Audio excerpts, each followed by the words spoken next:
This is the Thames estuary. It's a busy shipping lane carrying everything from small pleasure boats to massive container ships between the London docks and the English Channel. Overhead is an approach path for some of London's air traffic, but right there, in the middle of the estuary, 2 miles offshore, there are 1,400 tons of unexploded bombs. In 1944, the SS Richard Montgomery was transporting munitions for the US Air Force. She was moored here for the night, and a combination of bad weather and bad decisions meant she ran aground on the sandbank out there. The weight of the bombs broke the ship in two, and it's been sitting there ever since as the tide digs a little crater around it. Some of its cargo was cleared away, but not enough. If the worst happens, it would be one of the largest non-nuclear explosions in history. Seriously, as a comparison, the Russian army has tested something nicknamed the father of all bombs, which is the equivalent of 44 tons of TNT. This boat has 30 times that. There's an exclusion zone around it, of course, marked out and listed on charts. Occasionally some jackass will paddle up to the masts and pose for a photo. But let's be honest, if years of storms and shifting sands haven't set it off, that probably won't either. So, what are the risks? Well, no one's entirely sure. That's the problem. No one knows what the conditions inside the ship are, and there's no research on what seawater does to bombs over more than half a century.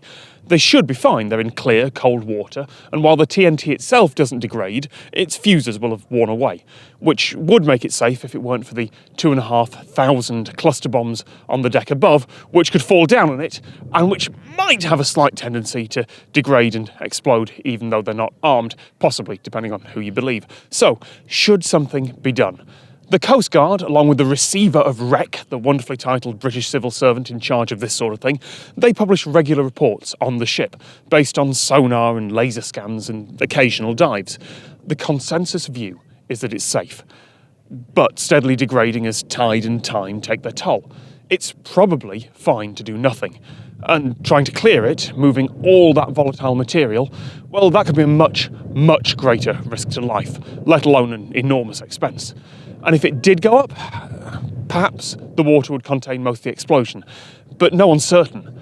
There are some extremely vocal people, most of whom live near the thing, who say that the risk of leaving it is too great.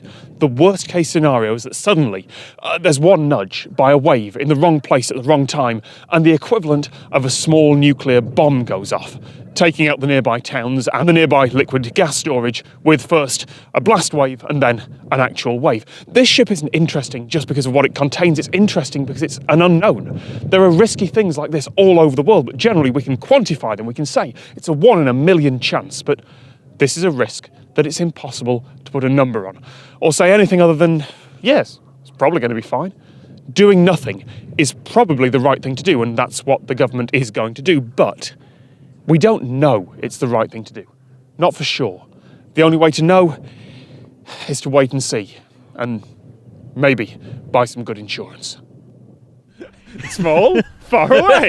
Small, Father Ted reference, Google it.